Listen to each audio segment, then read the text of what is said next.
On the night of her wedding, a beautiful young woman was carried into the church by her distraught parents. She had been ill for months with what they believed was a strange blood disease. But it wasn't illness that awaited her at the altar. It was death. And when she died, she was cursed to rise again, draining the life force of her beloved groom.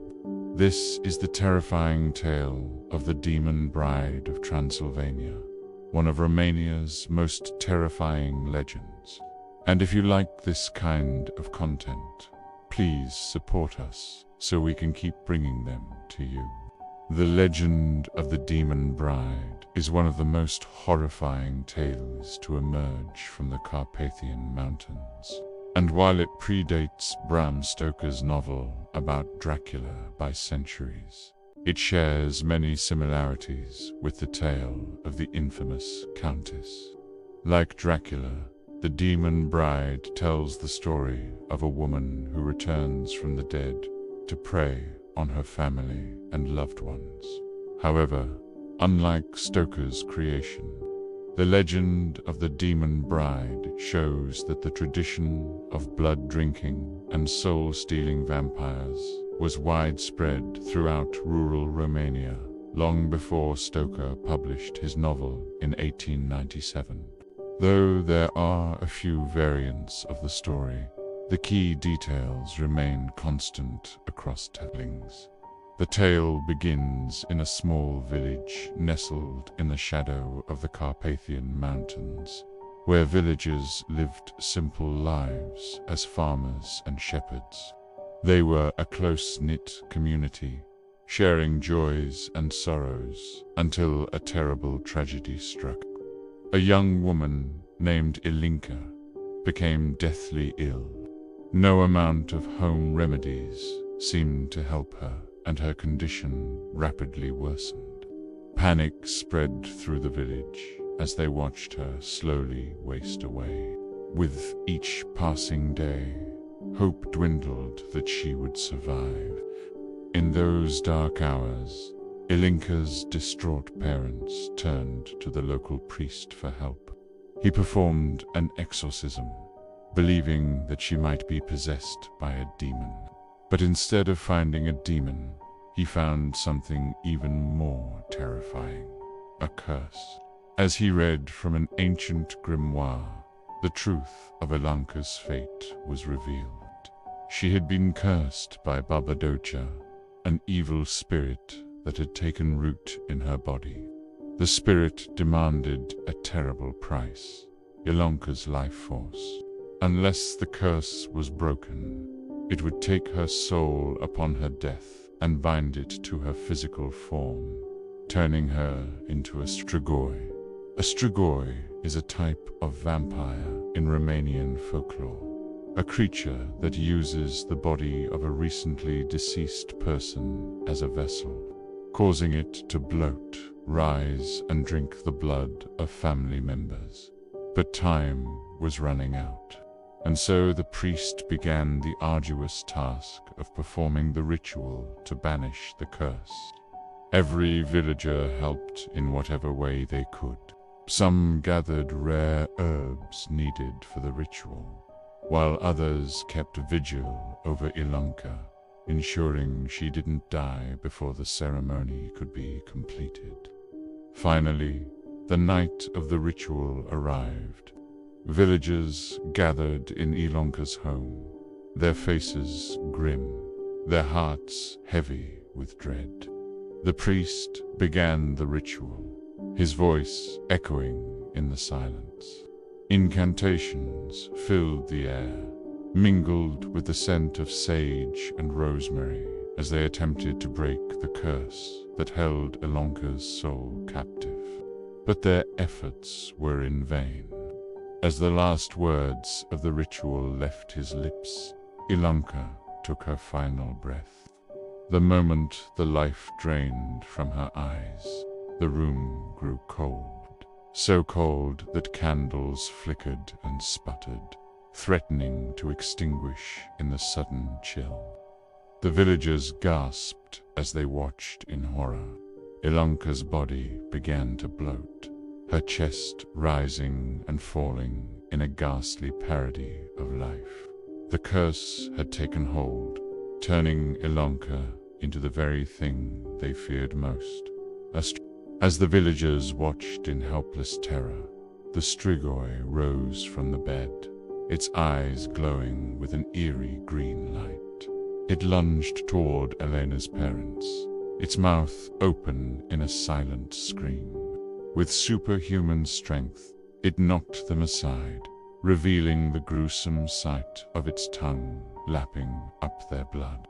Their life essence was being drained, their very souls stolen by the creature that had once been their daughter. The priest stepped forward, attempting to banish the Strigoi with a holy water, but the creature only snarled, shaking itself free of his grasp. Then it turned its glowing eyes towards the villagers. One by one, it stalked among them, draining their life forces, leaving behind empty shells of their former selves. Days turned into nights as the Strigoi feasted on the villagers, growing stronger with each soul it consumed. Fear turned to despair. The entire village was wiped out except for one, a young man named Vlad. Vlad had been away on a trip to the nearby town when the Strigoi's curse took hold. When he returned, he found his village deserted, his neighbors drained of their life essence. But he hadn't realized who or what was responsible. Hiding in the woods nearby, Vlad witnessed the horrifying sight of Ilonka, or rather the Strigoi that inhabited her body, returning to the ruins of her house. He saw her steal the soul of a young girl who had been hiding in the attic, the last vestige of life in the village. Filled with a mixture of grief and determination, Vlad decided to seek help from the only person he knew who might be able to help him, his cousin, the very priest who had tried and failed to save his village. Together, the two strategized, determined to put an end to the Strigoi's reign of terror. The priest prepared a stake, sharpening it to a point and coating it with holy water and blessed ash. Vlad was to drive the stake through the Strigoi's heart, hoping that it would finally banish the curse and release the souls trapped within Ilonka's body. As darkness fell, Vlad crept closer to the house, his heart pounding in his chest. The Strigoi was waiting for him, perched on the windowsill, its eyes burning with malevolent energy. As Vlad approached, it lunged, knocking him off balance and sending the stake flying from his grasp. The fight was more challenging than he had anticipated. The Strigoi was powerful, its strength fueled by the souls it had consumed. But Vlad was determined. He grappled with the creature, refusing to give up. Finally, he managed to get the stake back, and with a surge of adrenaline, he plunged it into the Strigoi's heart. For a moment, nothing happened. Then the Strigoi let out a deafening scream as its body began to wither and crumble to dust. With the creature vanquished, the souls it had stolen were finally free. Alenka's body collapsed, no longer possessed by the evil spirit. The curse was broken. Vlad and the priest looked over the remains of the village, their hearts heavy with the loss of their homes and loved ones. They knew that they would never forget what had happened here, the terror of the Strigoi, the agony of its victims, the despair that had gripped their village. But they also knew that they had triumphed over evil and brought peace to their tormented land. And so they began the long process of rebuilding, honoring the memory of those they had lost. while cherishing the hope for a brighter future. In the aftermath of the horrific events, the villagers chose to flee the area, unable to bear the haunting memories associated with their homes. They abandoned their village, leaving it desolate and empty. Vlad and the priest decided to stay, determined to heal the wounds of the past and rebuild their lives.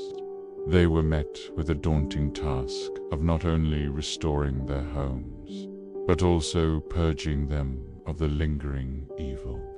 With the help of local healers, they performed extensive cleansing rituals, attempting to banish any remaining traces of the Strigoi's presence.